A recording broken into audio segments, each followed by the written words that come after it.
แก้วไขคำพิทูล6สหายพลเอกวิไลลาคำฟ้อง7สหายนางสิไสหรือเดชพุนสอน8สหายเฉลิมไส้กรมสิทธิ์9สหายคำพันธ์เผยยำบง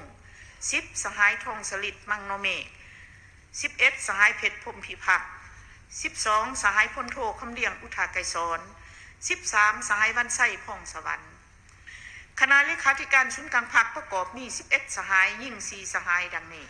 1สหายทองรุ่นศรีสุริต2สหายพลเอกวิไลลาคำฟ้อง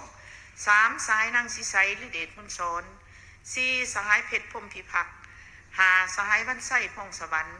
6สหายอนุภาพตูนาลม7สหายนางสุนทรไสยจักร8สหายนางเวียงทองศรีพันดร9สหายนางบุญคำวรจิต10สหายพลโทวันทองกองมณี11สหายพลโทวงศรอินปานพิมพ์ด้วยความฮับผู้คุณงามความดีอันใหญ่หลวงและการอุทิศสติปัญญาเหือแห้งอย่างบูอิดหูเมื่อยรวมกับคณะบริหารงานศูนย์กลางพรรคหลายสมัยผ่านมาในการนำพาการปฏิวัติอยู่ประเทศเฮาโดยเฉพาะเมนการนำพาภารกิจเปลี่ยนแปลงใหม่ให้ดำเนินไปอย่างถูกต้องและนักแน่นกองประชุมครั้งปฐมฤกษ์ของคณะบริหารงานศูนย์กลางพรรคสมัยที่22ได้เป็นเอกสารอย่างสมบูรณ์เลือกตั้งสหายทองรุ่นศรีสุริตคณะบริหารงานศูนย์กลางพรรคกรมการเมืองคณะเลขาธิการศูนย์กลางพรรคสมัย12เป็นเลขาธิการใหญ่คณะบริหารงานศูนย์กลางพรรคสมัยที่12กองประชุมได้เลือกตั้งเอาสหายพลเอกวิไลลาคำฟ้องเป็นผู้ประจำการคณะเลขาธิการศูนย์กลางพรรคกองประชุมครั้งปฐมฤกษ์ได้เลือกตั้งเอาประธานห้องประธานคณะกวดกาศูนย์กลางพรรคในนั้นเห็นดีเอกภาพเลือกเอาสหายวันไส้พ่องสวรรค์เป็นประธานคณะกวดกาศูนย์กลางพรรคและเลือกเอาห้องประธานคณะกวดกาศูนย์กลางพรรค6สหายดังมีรายชื่อลงนี้1สหายคำไลศรีประเสริฐ2สหายนางปิงคำราชสิมา3สหายสุขคำเพชรเฮือมวุฒิ4สหายคำสุขอ่อยยวงศ์5สหายสมซืนไซเกยาจงตัว6สหายกงใจวีรศักดิ์บรรดาทานผู้แทนที่นับถือและหักแพงทั้งหลายการเลือกตั้งเอาการนำสูงสุดของพรรคประชาชนปฏิวัติลาวของพวกเขาในเทอนี้ได้ดำเนินไปอย่างมีประชาธิปไตยแสดงถึงสติปัญญาและความสามัคคีเป็นเอกภาพที่เป็นมุนเสืออันดีงามของพรรคหับประกันลักษณะสืบทอดต่อเนื่องแห่งการทำผ้าอันนักแน่นของพรรคเฮาด้วยความไว้เนื้อเชื่อใจจากผู้แทนกองประชุมใหญ่บรรดาสหายคณะบริหารงานศูนย์กลางพรรคที่ได้รับการเลือกตั้งจากกองประชุมใหญ่ครั้งนี้จะสุมทุกสติปัญญากำลังวังซาความสามัคคีเป็นพุทธแผ่นเพื่อแบกหาพระลานนาทีอันสูงส่งและนักหน่วงที่กองประชุมใหญ่ครั้งนี้มอบหมายให้การรายงานของข้าพเจ้าสิ้นทุดเพียงเท่านี้ขอขอบใจ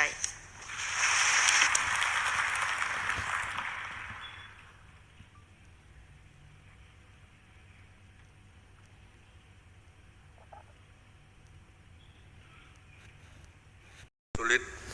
เลขาธิการใหญ่พรรคประชาชนปฏิวัติลาวตั้งหน้าคณะพนักงานศูนย์กลางพรรคสมัยที่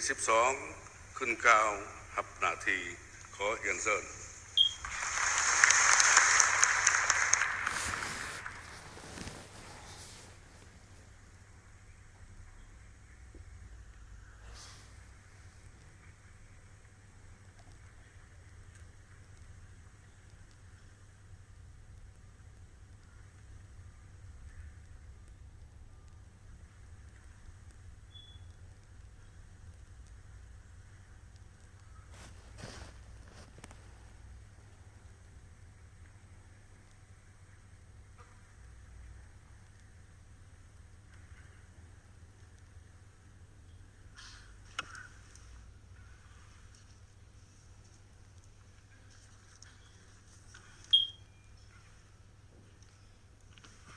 น้อมนมัสการพระเถรานุเถระคณะประธานที่นับถือบรรดาผู้แทนกองประชุมใหญ่แขกที่มีเกียรติกองประชุมใหญ่ของพรรคเฮาได้เลือกตั้งเอาคณะบริหารงานศูนย์กลางพรรคสมัยที่12ในกองประชุมครั้งนี้ครั้งปฐมฤกษ์ของคณะบริหารงานศูนย์กลางพรรค หาก่อสำเร็จลงในตอนเช้าของมื้อนี้ ซึ่ง ได้เลือกตั้งกรรมการกรมการเมืองศูนย์กลางพรรค คณะเลขาธิการศูนย์กลางพรรคเลขาธิการใหญ่คณะบริหารงานศูนย์กลางพรรคผู้ประจำการคณะเลขาธิการศูนย์กลางพรรคพร้อมทั้งเลือกตั้งคณะกวดการศูนย์กลางพรรคสมัยที่ 12 เพื่อเฮ็ดหน้าที่ในการสืบต่อนำพาสีนำพันขยายและจัดตั้งปฏิบัติแนวทางการเมืองที่กองประชุมใหญ่ครั้งที่ 12 วางออก ในฐานะเลขาธิการใหญ่ข้าพเจ้าขอตั้งหน้าให้คณะบริหารงานศูนย์กลางพรรคสมัยที่ 12 แสดงความขอบใจเป็นอย่างสูงมายังผู้แทนกองประชุมใหญ่ของพรรคครั้งที่ 12 ซึ่งเป็นตัวแทนของทั่วพรรค ที่ได้ให้ความเสื่อมหมั่นไว้วางใจเลือกตั้งเอาพวกข้าพเจ้าเป็นคณะบริหารงานศูนย์กลางพรรคสุดใหม่ในนั้น ได้เลือกตั้งให้ข้าพเจ้าได้สืบต่อดำรงตำแหน่งเลขาธิการใหญ่คณะบริหารงานศูนย์กลางพรรคอีกสมัยหนึ่ง ข้าพเจ้าพร้อมคณะนำของพรรคสุดใหม่ขอรับเอาการมอบหมายความรับผิดชอบการเมืองอันสูงส่งและหน้าที่อันมีเกียรติสง่านี้เพื่อสืบต่อพลกรรมประวัติศาสตร์อันใหญ่หลวงหอบด้านนักหน่วงและยาวนานของพรรคที่ได้กำหนดไว้ในโครงการการเมือง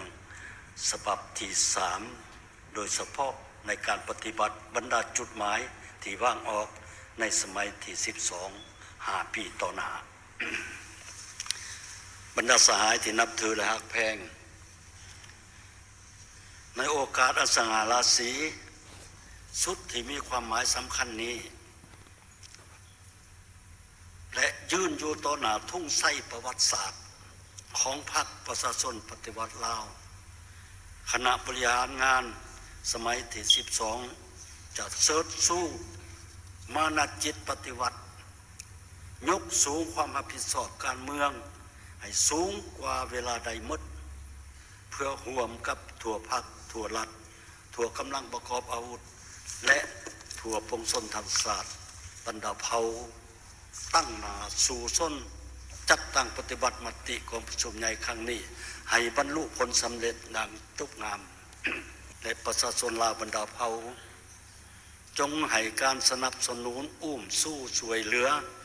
คณะบริหารงานศูนย์กลางพรรคสมัยที่ 12 เพื่อปฏิบัติหน้าที่ของตนที่ถูกมอบหมายให้มีผลสำเร็จเพื่อการพัฒนาประเทศชาติของเฮาให้เจริญก้าวหน้าอย่างบ่หยุดยั้งขอขอบใจ